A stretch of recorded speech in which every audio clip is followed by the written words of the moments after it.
Well, welcome back to another episode of Revival Time. So today we're going to be looking at 1 Samuel verse 30.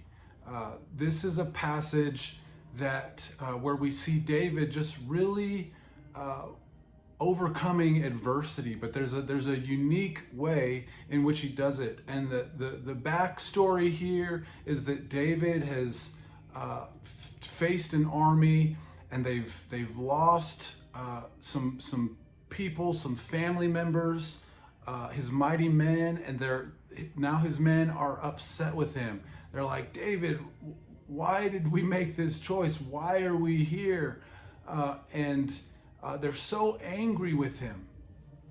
And it's such a parallel to what pastors and leaders face, that our people become frustrated, our people become just overwhelmed sometimes.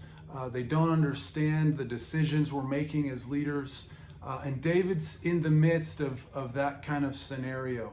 But it's in adversity that there's three things that happen. But I want to back up for just a minute and give you this passage, because David does something so unique. And so in 1 Samuel chapter 30 verse 6, it says that David strengthened himself in the Lord. So in this context of the men that he's leading just being fed up, and David feeling the weight of that and feeling the heaviness of it, instead of choosing to be overwhelmed and swept away by emotions, it says that David strengthened himself in the Lord. Now, isn't that incredible that he had a unique relationship with the Lord, where he said, I'm not gonna do it in my own strength, but I'm gonna strengthen myself instead in the Lord. That the fruit of the Spirit was actually present enough in his life that he said, in the midst of this adversity, I'm going to cultivate that fruit. I'm going to look to the Lord and strengthen myself in him, and stir up the fruit of the Spirit in the Lord and in my life by connecting with him, rather than going in his own strength or turning against his men. So there's something about that right response that we're looking for. It's so easy to respond out of our selfishness and respond in our own strength.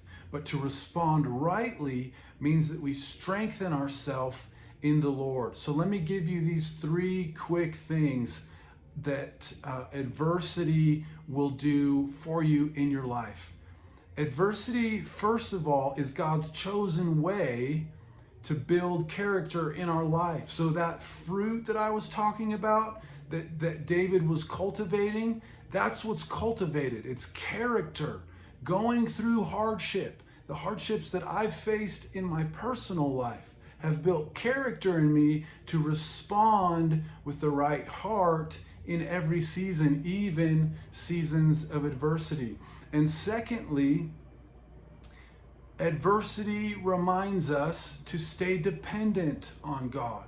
So when we go through the trials, rather than trying to figure it out on our own, or rather than trying to, I remember a story where a woman was sick, and she said, oh man, the Lord healed her, and then the adversity was gone, and she said, I miss the times of pressing into God in the midst of the adversity. So remain dependent on God. Adversity reminds us to stay dependent. And finally, adversity is how we continue and we look more and more like God. The purpose of adversity is to help us to look like Jesus to the people around us. We look like him and we join with him in adversity and in suffering. So I hope this encourages you today. Be encouraged that you can strengthen yourself in the Lord.